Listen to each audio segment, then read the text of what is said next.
I wanted to talk about something that has gotten a lot of drama lately. Should you play Zenless Zone Zero? And what kind of game basically is it? Because a lot of people are hating on this game for not really delivering on promises, which I think is slightly untrue. The developers of this game marketed it as a fighting game, and admittedly, it is. It's a very good one, actually. The combat in this game is supposed to feel satisfying, supposed to be combo heavy. You're supposed to be able to express yourself in the combat. The problem I have with the combat is it's very button mashy unga bunga easy in 90% of content. There's some rally bosses that you have to pay attention to or else you'll get your butt whooped. And there is a couple endgame bosses in the show you defense mode, as well as the roguelike mode, that are also somewhat dangerous and you have to pay attention to. But outside of that, all the other small enemies don't do anything. It's very, very easy to button mash through a lot of this stuff. Especially with higher and higher character investment, it will become easier and easier to mash through majority of the content in this game. So, combat-wise, I want to give the game a 6, probably. The combat feels nice, but it's not out of the norm good feeling combat. I would say Wuthering Waves, for example, has much better, more expressive combat, and it requires a lot more skill, regardless of investment. So you actually get to fully express the depth of your capabilities as a player in that game. Punishing Gray Raven has very satisfying content as well, I think equivalently as satisfying, but a much more in-depth and uniqueness to the character playstyle. Right? I mean, you're working off the pip system, but each character has very different ways that they activate their main goal in the fights. Whereas in Zenless Zone Zero, I mean, Awaiting look at further the agents. instructions. This character's like, oh yeah, if you do cool basic attack timing, you get more damage, which that's cool. The most unique in the game. This one, if you spam basic attack enough, you get more days. This one, you defense shred if you use your skill. Cool. This one, you get extra damage when you do your basics enough. Right? Like, these characters are very simple in nature for the most part. Like, this one is just, this is a team buff that you get for using your skill.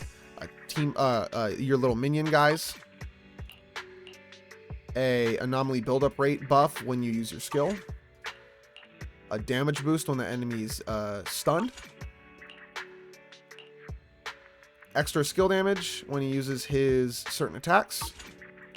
And defense turns into attack. I mean, they're very, very cut and dry simple. This character is the most unique because you have to time your attacks. But it is also the most bland gameplay-wise. Unfortunately, this character is extremely, extremely easy and borderline boring to play. Solid hot swap character, though, because her intro damage basically is massive. But there's not a lot of complexity to these characters. A lot of them are very, very similar to each other, and a lot of the game boils down to stun the character, or like stun the enemy, switch to your buffer, switch to your DPS, DPS does damage, switch back, right? There's not a lot more depth to the combat than that for your general rotations.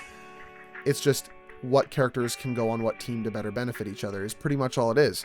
And even then, you don't need to be getting these buffs most of the time. I mean, they really aren't that important. This one's okay, but there's no ether DPS right now, of course, but this one would be okay just to make her like a generalistic buffer and debuffer, right? It'd be great. This one doesn't really matter, just a bit more energy regen. This one doesn't really matter because you ult so seldomly in this game anyways, and he does not have the highest scalings on his ults that, like, you don't really care. And in an AoE situation, why would you ult? Just dash and spin and shoot, right? So a lot of like the extra buffs they're nice, but you're still going to clear the content. The content is admittedly very easy. Awaiting further the instructions. content that's not easy is because if you are playing like a total caveman, you can get taken advantage of and beat up. But if you play with any amount of a brain, the content's still easy, and it's easy clear, and you don't have to build your characters very much. It's not difficult, unfortunately. Okay. Similar to all Hoyoverse games. This game's endgame consists of essentially DPS checks at the highest level, as well as do you have cognitive function, right? If you can think and have cognitive function and can see an attack and maybe dodge a few here and there, and your character's built, you clear all the content in the game. There's no difficulty pretty much whatsoever. The difficulty comes down to just not getting used to the Unga Bunga caveman, right? A lot of people say that they go from Zenless Zone Zero back to Wuthering Waves and they get humbled immediately. And it's like, yeah, because Wuthering Waves is a massively different style of combat. So for combat, I want to say it's a 6. It feels good, but it doesn't feel as good as some other games on the market. Punishing Grey Raven, Wuthering Waves being two of them that have a massively higher focus on the combat. This game, very cut and dry, very simple for combat. As far as the gameplay loop for farming resources and your dailies and everything, I do appreciate this game for making dailies absurdly quick and easy every day. There's no farming, there's no commissions or nothing. You just basically eat some ramen, drink some coffee, start your shop, scratch a ticket, and you're good, right? There's nothing else there. So your dailies are very fast to farm. I really like this game for doing that. You can, if you're just hopping on to do your dailies and hop off, you can do them in quite literally maybe 2 minutes. Maybe 2 minutes. It's that fast. If you skip cutscenes, maybe 2 minutes.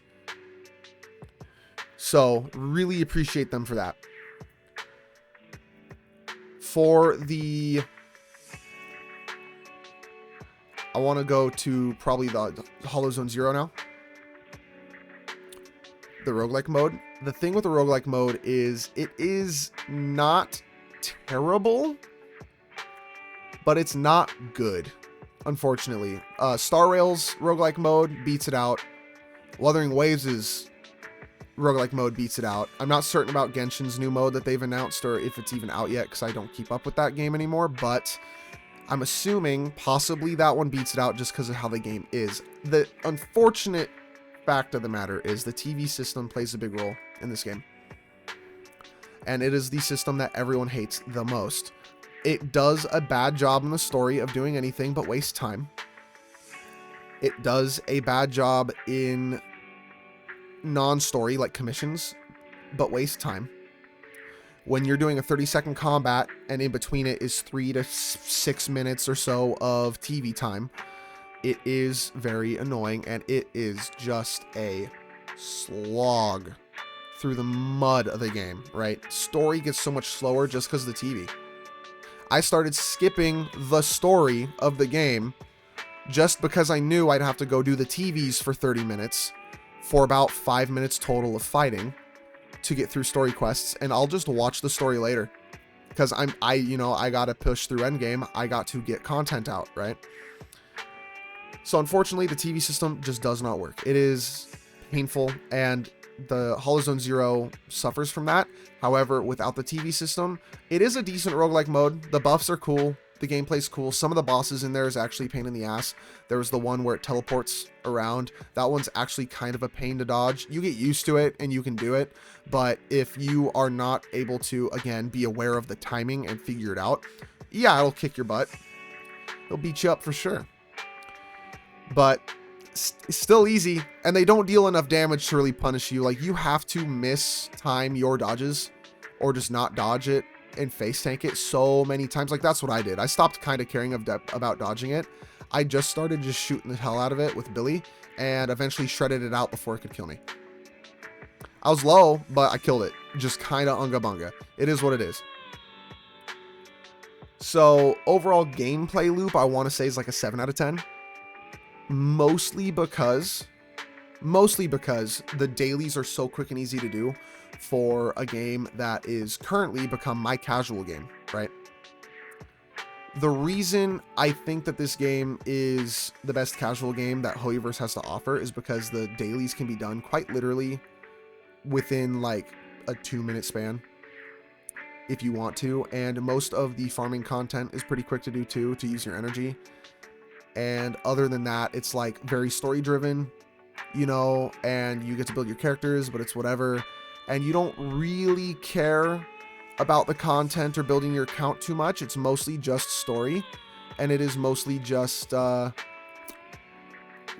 being able to pull the characters that you think are cute or cool, right? So the game is definitely not marketed hardcore, but it was never initially marketed as hardcore. It was marketed as the combat is a focus, and the combat admittedly is a focus. The combat feels good. Feels like all the characters have really good impact as well. But it is not hard. It's the equivalent of playing a fighting game like Tekken against like a practice dummy to try out all your combos. 90% of the time the game plays like that. And the 10% it doesn't play like that, it's because it's like a kind of cool boss that's largely one-off, right? It's not like a thing you can farm, typically. It's kind of a one-off little rally event mission, or the Shuyu defense, or the Hollow Zone Zero, kind of, but not really, right? You're not getting the big bosses in that yet. Later stages, you get closer and closer, but the rallies are really where like the cool bosses are right now.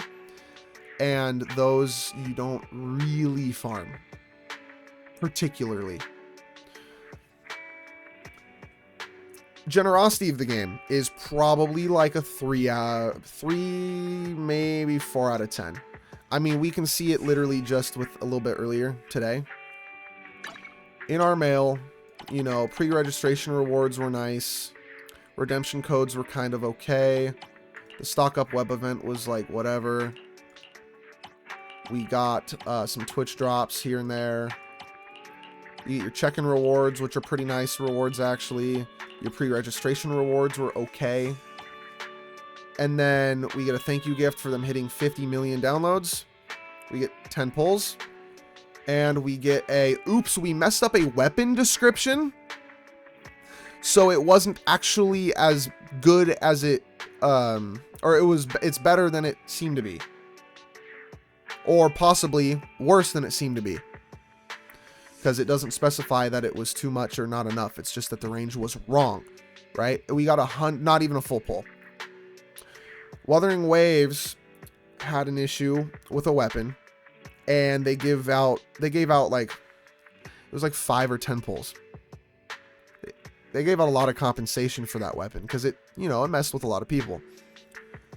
They give out a lot of compensation for bugs. They gave out a lot of compensation for everything. I mean, 50 million got us a 10 pull. I think Wuthering Waves, throughout all of its whoa big download landmark moments, gave out close to 50 or 60 pulls by this point, right? It's kind of a slap in the face coming from Wua. Because the whole point was, through events and emails, we're going to get 100 pulls and 80 Boopon pulls. We got that, but the 100 pulls were largely standard banner. Which, again, is not bad. But when you look at it in the light of Wuthering Waves, they are skimping out on rewards massively. And I think that that is a mistake, knowing that their competitor, Wuthering Waves, is currently beating this game out in sales. And is very close to Star Rail and is pretty much beating out Genshin Impact as well at this point. They're very, very close. And that was Wuthering Waves' first month. Genshin is largely established. And Star Rail only got past them because of Firefly. And that was missing the first 15 days of revenue. So launch day, everyone who pulled for Gion basically was skipped. Everyone who wanted to pull for Gion and spent money, all of that money was skipped. And there was a lot of people who pulled for Gion because he's super strong, right? Wuthering Waves, probably, minus those 15 days missed at the beginning of the month, probably had higher revenue than Genshin for sure, and possibly even higher than Star Rail. It might have even been first, because we missed an entire banner. And it worked, being that generous. It made people spend so much money. And that was also mobile only. Wuthering Waves is a game largely played on PC more than mobile, it seems. PC and console, because Wuthering Waves plays way better on PC and console.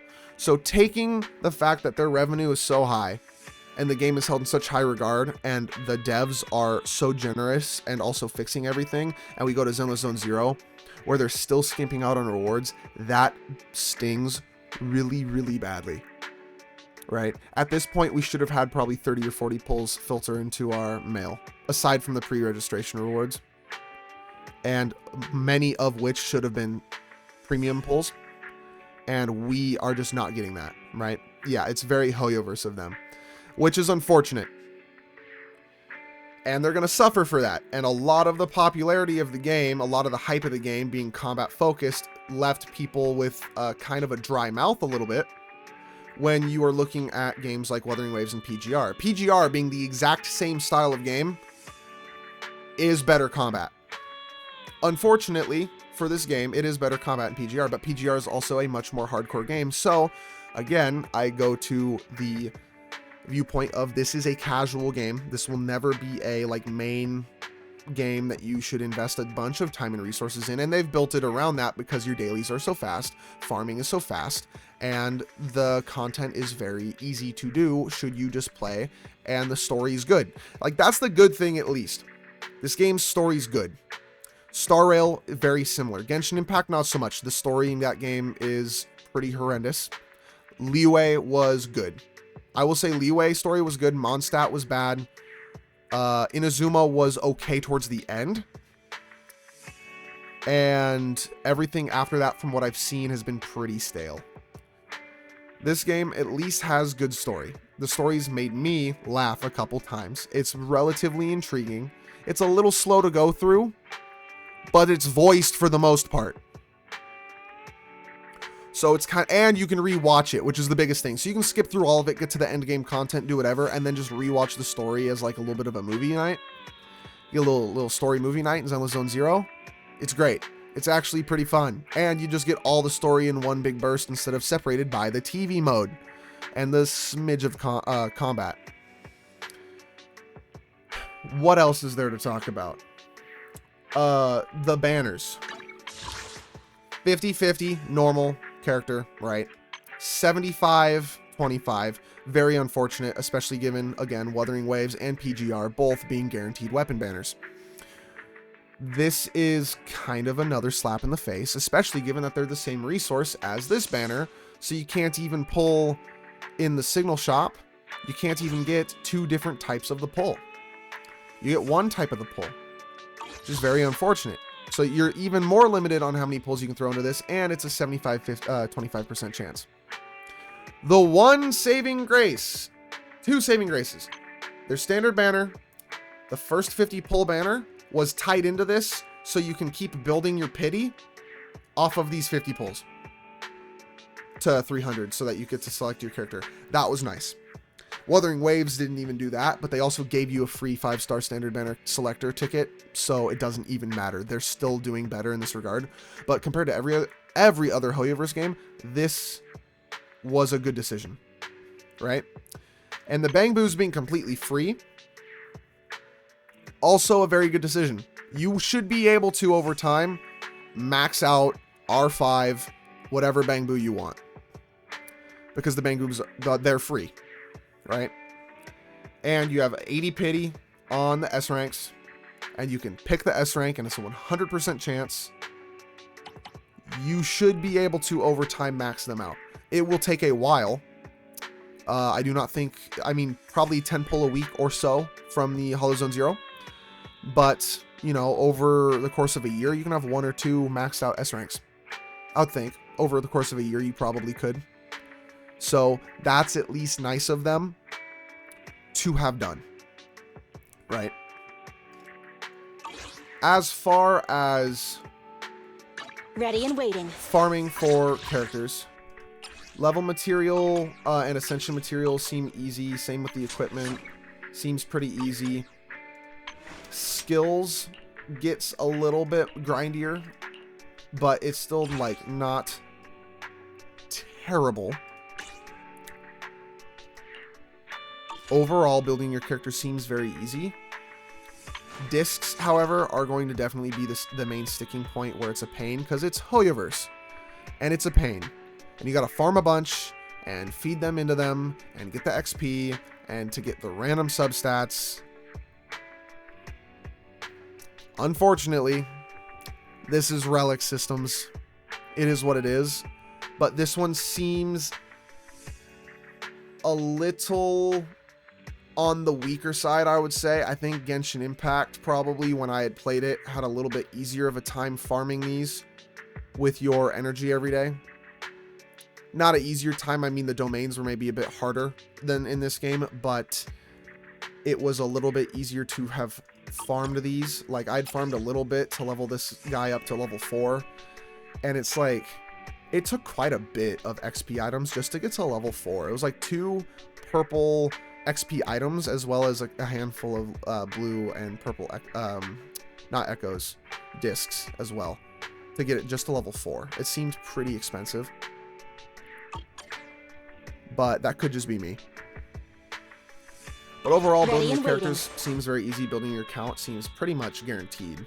I mean, over time, you will pretty much get everybody other than the limited characters, because there is a banner pity on the standard banner. If you really cared to like get Lycaon, I'm at your disposal. You can get him for free. You just got to put your premium pull currency into the standard banner, and you'll get him. You just pick to get him, you'll get him. So it's okay. Building your account, building your characters, it's okay. I want to put that one probably at a... I want to say that one's probably also about a 6 out of 10, because the Boopons are free to get to pull for Bangbus, and because the standard banner was kind of tied in to the beginner banner, which I think was a good decision. Other than that, it's like overall the game sits at a 6 out of 10 for me. Unfortunately, it's like, it's not an amazing game by any means. The story, I think, is good. The animations, I think, are the biggest part of the game. But you could honestly just watch it on YouTube from someone else, which is the shittiest part about the story for these kinds of games. It's like, unless the gameplay's fun, why play it yourself?